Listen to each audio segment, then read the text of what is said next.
اللہ رب العزت نے سورہ تحریم کے اندر ارشاد فرمایا یا ایھاالذین آمنوا قوا انفسکم واہلیکم نارا، اے ایمان والو اپنے آپ کو اور اپنے اہل و عیال کو اس آگ سے بچاؤ۔ تو کسی نے حضرت علی شیر خدا کرم اللہ وجہ الکریم ان سے سوال کیا کہ اس سے مراد کیا ہے؟ حضرت علی شیر خدا کرم اللہ وجہ الکریم نے فرمایا کہ اس سے مراد یہ ہے کہ اگر تم اپنی اولاد کو جہنم کی آگ سے بچانا چاہتے ہو تو انہیں ادب سکھاؤ، ادب سکھاؤ، ادب سکھانے کے بعد انہیں علم سکھاؤ۔ یہ جو اوپر میں نے آیہ مبارکہ پڑھی نا وَإِنَّكَ لَعَلَىٰ خُلُقٍ عَظِيمٍ کی تفسیر کرتے ہوئے امام صاحب فرماتے ہیں وَإِنَّكَ لَعَلَىٰ أَدَبٌ عَظِيمٍ، کہ اللہ تعالیٰ نے اے محبوب صلی اللہ علیہ وآلہ وسلم آپ کو ادب کے عظیم مرتبے پہ فائز کر دیا ہے۔ تو یہ ہے علم سے پہلے، علماء کہتے ہیں کہ علم سے پہلے انسان ادب سیکھے، جب ادب سیکھے گا تو پھر علم کے اوپر اس کو دسترس حاصل ہو جائے گی، پھر علم اس کو فائدہ دے گا۔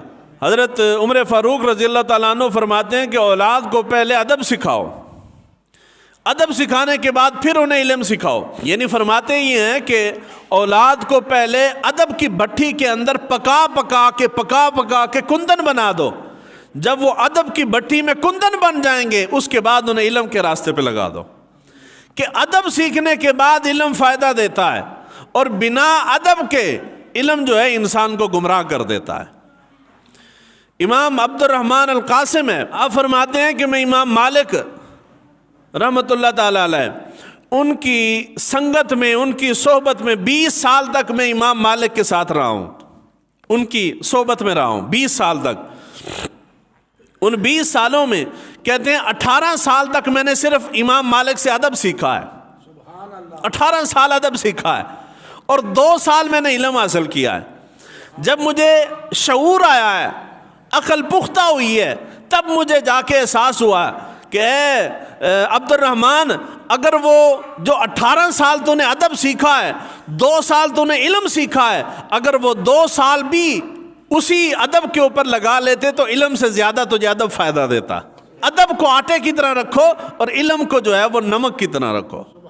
جیسے آٹے کے اندر نمک بندہ ڈالتا ہے نا، بالکل ایسے معمولی سا، اس طرح بزرگ فرماتے ہیں کہ علم جو ہے اس کی مقدار تھوڑی رکھ اور ادب کی مقدار زیادہ رکھ۔ وہ 20 سال رہ کے 18 سال ادب سیکھا ہے، 2 سال علم حاصل کیا ہے، اور اس میں بھی خواہش یہ ہے کہ وہ کہتے ہیں کہ مجھے یوں لگتا ہے کہ 2 سال ضائع کر دیے، وہ 2 سال بھی میں ادب سیکھ لیتا تو زیادہ بہتر تھا۔ امام مالک فرماتے ہیں کہ جب میں علم حاصل کرنے کے لیے ارادے سے میں گھر سے باہر نکلا نا، تو مجھے میری ماں نے بلایا، مجھے ماں نے بلا کے ماں نے نصیحت کی۔ میری ماں نے کہا کہ اگر تو علم حاصل کرنا چاہتا ہے نا تو سب سے پہلے جا حضرت ربیعہ کی صحبت میں جا کے بیٹھ، امام ہے، حضرت ربیعہ کی صحبت میں جا کے بیٹھ، اور ان سے علم حاصل کرنے سے پہلے ان کے ساتھ رہ کے ادب سیکھ۔ جب تو ادب سیکھ لے گا تو پھر تجھے علم فائدہ دے گا، اس کے بعد علم سیکھنا۔ امام ابن وہب فرماتے ہیں، کہتے ہیں کہ ہم نے امام مالک کی صحبت اختیار کی، اور امام مالک کی صحبت اختیار کر کے میں نے امام مالک سے علم تھوڑا حاصل کیا، امام مالک سے ادب سیکھا ہے میں نے۔ اس کے بعد امام عبداللہ بن مبارک فرماتے ہیں، بڑے جلیل القدر امام ہیں امام عبداللہ بن مبارک، آپ فرماتے ہیں کہ ادب جو ہے یہ دین کا 1/3 حصہ ہے، 1/3 حصہ ادب ہے، باقی تھوڑا یعنی جو رہ جاتا ہے وہ باقی دین دوسرے احکام کے اوپر۔ اس کے بعد فرماتے ہیں کوئی شخص علم کے میدان میں اس وقت تک عالم نہیں بن سکتا جب تک کہ وہ اپنی ذات کو ادب کے اندر کندن نہ بنا لے۔ یعنی عالم نہیں بن سکتا جب تک کہ وہ ادب نہ سیکھے۔ یعنی بے ادب آدمی، عالم تو دور کی بات، اہل ادب کہتے ہیں کہ اس کو انسان بھی نہ کہو، کہ وہ انسانیت کے درجے سے بھی نیچے گرا ہوا ہے۔ ادب اتنی ضروری چیز ہے۔ امام قرطبی نے اہل علم کے لیے چند اصول وضع کیے ہیں کہ ان کے اندر یہ ادب بھی ہونا چاہیے، یہ ادب بھی ہونا چاہیے، فلاں ادب بھی ہونا چاہیے۔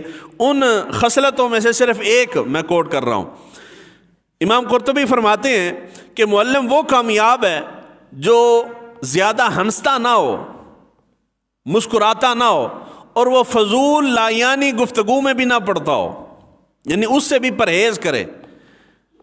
اہل علم کے آداب میں سے یہ ایک ادب ہے، انہوں نے کم از کم 20 سے 22 آداب بیان کیے، ان میں سے ایک ہی ادب ہے کہ علم والا جو شخص ہے، جو علم حاصل کر رہا ہے یا جو علم حاصل کرنے کا ارادہ رکھتا ہے یا جس کی خواہش ہے کہ میرے پاس علم آئے، اس کے لیے فرماتے ہیں کہ وہ فضول مسکرانا چھوڑ دے، ہنسنا، ٹھٹھا مذاق، لایانی گفتگو، لغو گفتگو، ان سے پرہیز کرے اور وہ فضول گفتگو میں نہ پڑے۔ فضول گفتگو کرنے سے دل مردہ ہو جاتا ہے، اور مردہ دل میں علم کا نور نہیں آتا۔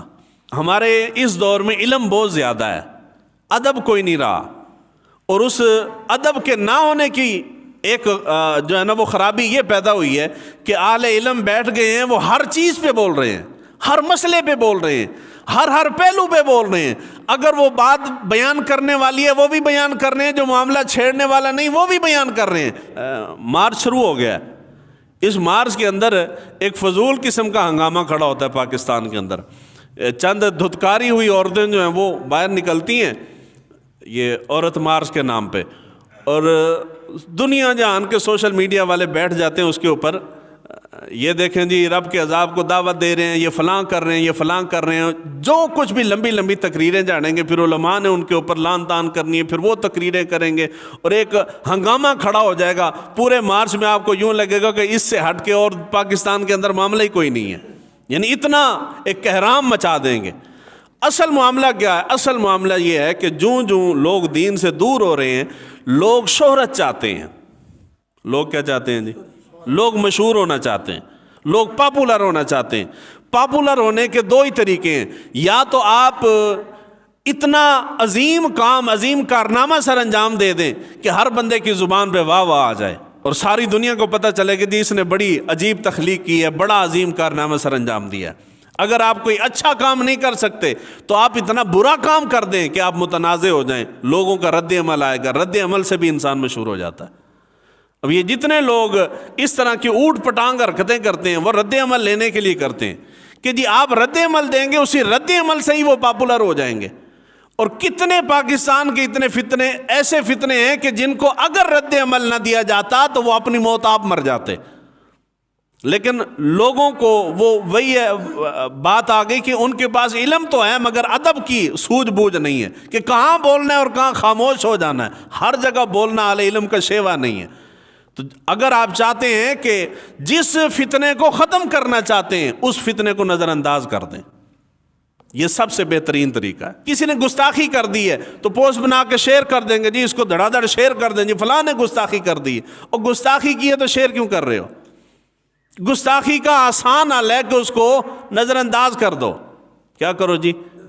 تو آپ کے شیئر کرنے سے اس کا تو مقصد حاصل ہو رہا ہے، وہ تو مشہور ہونا چاہتا ہے اور آپ اس کو مشہور کر رہے ہیں۔ کوئی بھی دین کے خلاف آپ کام دیکھتے ہیں، یا تو آپ قانونی کارروائی کر سکتے ہیں تو وہ کریں، اگر نہیں کر سکتے تو پھر خاموش ہو جائیں، نظر انداز کر دیں، ذکر بھی نہ کریں اس کا۔